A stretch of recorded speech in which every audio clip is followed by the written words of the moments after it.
Hello everybody and welcome back to another episode of Microsoft Flight Simulator news and updates, and we got quite a few new things coming down the line here. Updates on the Aerosoft A330, PMDG 737, Xbox information, Flight Sim Labs Concord, and more. If you're in the market for a new computer or gaming desk, then Ewin Racing has the desk for you. Their modern, sleek carbon fiber tabletop designs are both appealing to the eye as well as feature-rich to accommodate both entertainment and production. From the aesthetically pleasing audio reactive RGB lighting to create a more immersive lighting experience, to the desktop wireless charging base to charge any of your wireless devices such as a cell phone or tablet, to the also included USB charging power source to make it easy to plug anything else in such as a USB hub, to the easy access cable management routing directly from the desktop. The Ewin Racing Desks has it all, plus many more features that make it very nice to have, such as a rotatable headset hanger, rotatable cup holder, even a gaming controller stand for those of you using console controllers, while maintaining a very quick and easy assembly process that provides a strong and durable station to hold all of your gaming peripherals and needs. The desk height is comfortable and easy to work or game at for hours at a time without having the shoulder or arm fatigue that tends to accompany many lower-end desks on the market today. The design is simple and space efficient while still addressing the needs of both the modern-day gamer, content creator, or home working professional. So the next time you're in the market for a new desk or gaming chair, take the win with Ewin Racing. Discount code can be found in the description below. If you are interested in acquiring any of my Overkills tutorial guides or simply interested in supporting the channel, please consider joining me on Patreon. Patreon subscribers level tier 2 and above have access to all of my guides as well as any future guides that come along down the road. Patreon link can be found in the description below, and thank you to all of my current subscribers.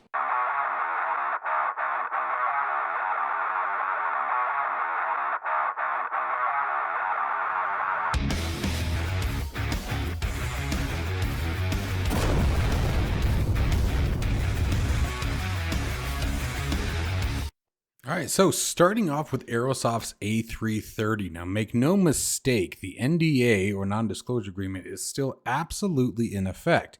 However, there's been a few approved screenshots and livery details that have been provided by the company in regards to the development update of this long-haul aircraft. As you guys know, this aircraft's been in development for quite a long time now and is now in beta testing. So we got a couple of cool pieces of information. First off, it sounds like the flight model is basically complete, which is a huge piece of information for us. That's a really big hurdle.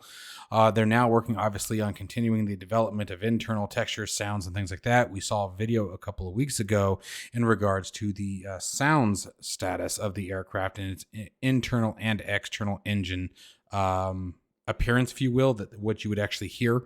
Now, one of the other cool things, if you guys remember, they are adding with this particular aircraft is the ability to hear from a pilot's perspective, meaning that what you would actually hear from inside the flight deck with your headphones on, giving you a bit further of that immersive experience with this incredible aircraft.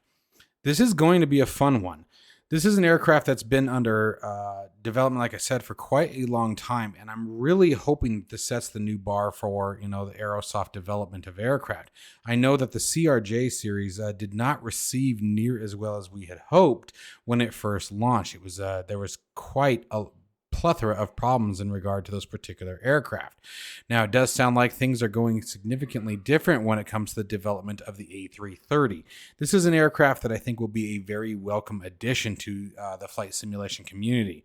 Yes, it's another Airbus. There's definitely Microsoft Flight Simulator certainly seems to be the home for Airbus, and that makes sense given the fact that the Asobo and their location, right, being over the seas. So it's certainly not a Boeing platform. But it'll be nice to see a large long-haul aircraft coming, and it definitely seems like it's going to be much, much further up to par with what we would expect from Microsoft Flight Simulator as far as fidelity and features. Now, there isn't any release date or anything like that confirmed with the aircraft as of yet, but we do know again that it is in beta testing, and that beta testing hopefully will be coming to an end relatively soon. I'm still hoping for within the next few weeks, but of course, as more information becomes available, I'll be passing that along. A minor update for the PMDG 737. Now, the update in this particular release is rather small and has very specific enhancements to the particular aircraft. However, it is stated from the developer that these are paving the way for future developments and future feature increases to the aircraft itself. Now, while we're talking about the aircraft, as you guys know, many of you on Xbox have been waiting for the PMDG series to reach the platform. Unfortunately, it sounds like that has been pushed back a little bit, but it sounds like that is at the fault, unfortunately, of Microsoft. They are waiting for the particular code, if you will, or what's the word I'm looking for? The implementation from Microsoft to make it so that way the PMDG 737 or 700 series of aircraft can be added to the platform. So keep your chins up, guys. It is coming. They're hoping that either by the end of May or first week of June that the aircraft will reach the Xbox platform. So it doesn't sound like it's been pushed back particularly far. But again, this is at the moment that is still speculatory dates, as PMDG doesn't have any insight as to when Microsoft is actually going to fix whatever issues are currently in place and release the patch necessary in order for the PMDG to be successful on the Xbox. No word on the EFB as of yet, other than it sounds like it's going into some testing. There is going to be some UI changes and updates before it actually gets shown to the public. So still good news in sense, because that means that, that's refinement right there, right? And especially the fact that it's in beta testing certainly offers some opportunity to get excited about the prospect of it being in our hands sooner than later. No update yet on the 777, so keep crossing your fingers for that one. I'm hoping that we'll hear something at the Flight Sim Expo in June about the 777. However, it's also important to remember that PMDG doesn't have a booth over at Flight Sim Expo, but that doesn't mean maybe they won't be a part of the seminars. It's hard to say. Again, that's all speculatory. None of that is concrete information other than the fact that they will be there. So cross your fingers. I'm hoping so, and we're going to be there. Overkill's going to be there, so we'll see what happens. Flight Sim Labs starting to show off further development of their version of the Concord. Now, this is going to be a very, very impressive aircraft based on the texturing screenshots that they are showing thus far. They are going extremely far with this as far as modeling reflections in the correct kind of lighting, right down to the point where you may have to open the window shutters in order to properly see a particular gauge or screen, just as the real pilots of the aircraft had to do in real life. So that's some work right there. There's also things like charts in the kneeboard plates and things that they actually used in the real aircraft that are being developed for the release of the Concord. Now, the difference between this particular model and the other version of the Concord that currently exists is it sounds like this one is being worked with real world, again, Concord pilots, which is going to make things a bit more different and a bit more realistic. Now, again, at the moment, we don't have any kind of release date information on the aircraft as of yet, but it's certainly going to make a big impact upon its release. Now, if you guys are interested, there will be a link to the Flight Sim Labs forum down below, but continue to check out some of these screenshots. Look at the lighting effects and what they really got going on with this. I mean, you've got that blur, you've got the glare, you can see the refraction from other devices on particular LCD screens and things like that coming from the ambient light above. That's going to go a long freaking way, and I'm super excited about this one.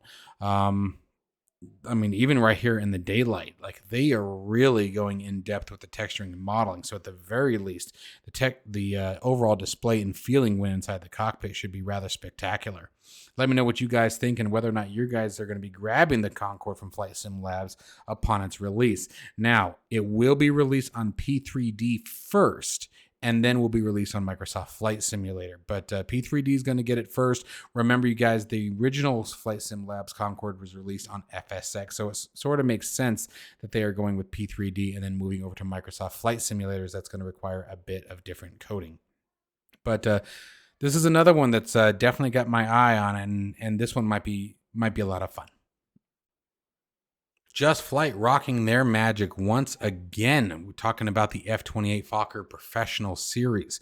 Now, they're doing something a little bit different with this particular video First off, the aircraft, it sounds like, is just about ready to wrap up and start heading our direction here in the next couple of weeks. So definitely stay tuned for Just Flight's site and the release of this aircraft. But what they're doing here is they've actually shown us the modeling of the cabin and the in-depth work that's going to the cabin. This goes far beyond just texturing, you guys, and I'll have a link to this video down in the description, so make sure you guys check it out and watch it in its entirety, because it shows some things that I was not expecting to see. Obviously, you get the cool cinematic here going through the windows and things like that, but you guys can see all of the detail that's being put into the cabin itself, and just wait, it gets pretty intense. These panels that you're seeing here on the wall in the current view here are actually modeled, meaning that you can actually set the cabin lights and etc. directly from the panel, as you would if you were one of the flight attendants managing the cabin of the aircraft. It gets rather impressive here, and here you're going to see some demonstration of how these are all work. Same thing that with the calls. The calls are going to actually work.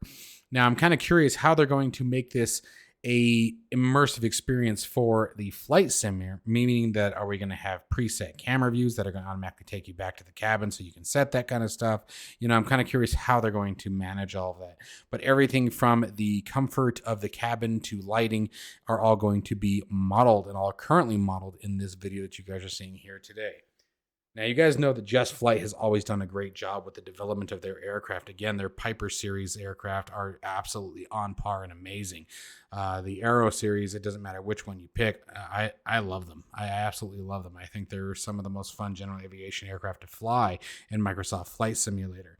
Seeing the modeling, the detail, and the attention to detail, I should say, that's being put into this particular aircraft. I mean, right there you can see the duct management going on there as far as the temperature being directly related to the cabin controls that are being manipulated there on screen.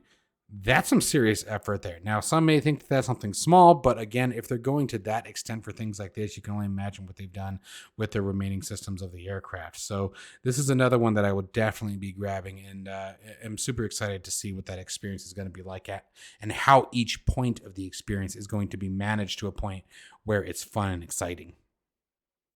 Cohen Sims has released their 220B Bell helicopter for Microsoft Flight Simulator. Comes with a whole bunch of different liveries and a bunch of different features and capabilities with this particular helicopter. This is a twin-engine helicopter that's extremely fast and very, very versatile. I know there's a bunch of training videos that are starting to pop out on YouTube and various different sources as far as how to actually fly the helicopter. Seems to be quite a bit more complex than some of the other helicopters that we've seen in the sim to date. This is another one that as soon as time allows, I will definitely be picking up and taking it for a spin. I love the overall look of this helicopter. I've always thought it's one of it just looks slick. It looks fast. It looks nice. And the fact they added so many different variants of it, everything from the business class to the luxury versions to medical transport, you name it. It's all available in the helicopter or in the sim. The lighting effects, Cohen Sim has done a great job, in my opinion, with their texturing and lighting with their previous aircraft. So I have no doubt that, this is going to be an absolutely spectacular experience. I love the camera views and the ability to switch back and forth that they're showing here. That's going to make a big difference as far as doing cinematics and just overall replay value of the helicopter. Again, they haven't put out a bad one yet, in my personal opinion. Their 222B is something that I'm really excited to pick up. It's just a matter of waiting for the schedule to open up where I have time to actually sit down and enjoy it and share that with you guys. But I will definitely be doing that this week, guys, at the very latest on the weekend. So stay tuned for that if that's something that you guys are interested in. A very significant update about the Fenix A330 version 2. Now, I'm going to have a link to their forum post down below if you guys want to read it. It's quite extensive. Definitely a ton of information that's going on there, but we're going to hit the major keys here. First off, you have the IAE engines, which are definitely coming, it sounds like, to version 2. They had to be built from the ground up, and I guess it was an incredible feat in order to get all of the data and the information required in order to get the engines accurate. But again, that has been a very, very significant request amongst the end users to have those engines, and they are finally coming to the simulator. Again, this will be in version 2 of the A320 from Fenix, but it is not currently implemented. Keep in mind that's the same with all of this. Performance. There have been some very significant changes in the overall performance of the aircraft in an attempt to reduce, obviously, the CPU and VRAM usage of the aircraft. while in simulator. There have been a number of adjustments that have quote unquote been made some moderate changes to the performance of the aircraft that have made them feeling pretty good about the overall performance. So performance impact should start to be significantly reduced with the release of version 2, which will be a nice welcome to the aircraft as well.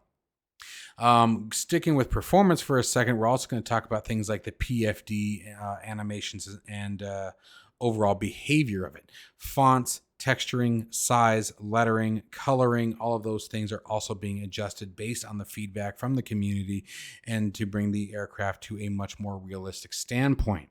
Things that are also being adjusted is the flight model. Being more specific, things that were mentioned were things like crosswind landings and takeoffs to give a much more realistic and much more accurate behavior of the aircraft.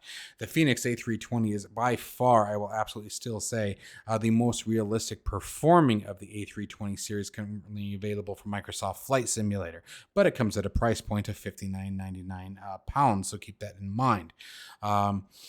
The aircraft is certainly coming a very long way. In version 2, based on the forum post, is the changes are going to be absolutely immense. I've only touched the very highlighted few of the topics here. The last thing would be the EFB. There's been some pretty significant changes to the EFB in regard to response time, the ability to remove the finger lock so that way it loads up faster, as well as some of the features and overall display functionality provided from the EFB that are going to be adjusted as well. So again, guys, I highly recommend especially if you're big Fenix flyers. If you're big Fenix flyers, click on the link down in the description below. It'll take you to the forum post where you guys can read all about it. It is quite extensive, so grab your cup of coffee now. That is going to wrap up today's episode of News and Updates from Microsoft Flight Simulator. I hope you guys found some valuable information here. As always, folks, stay safe and healthy, and I hope to see you all in the next one.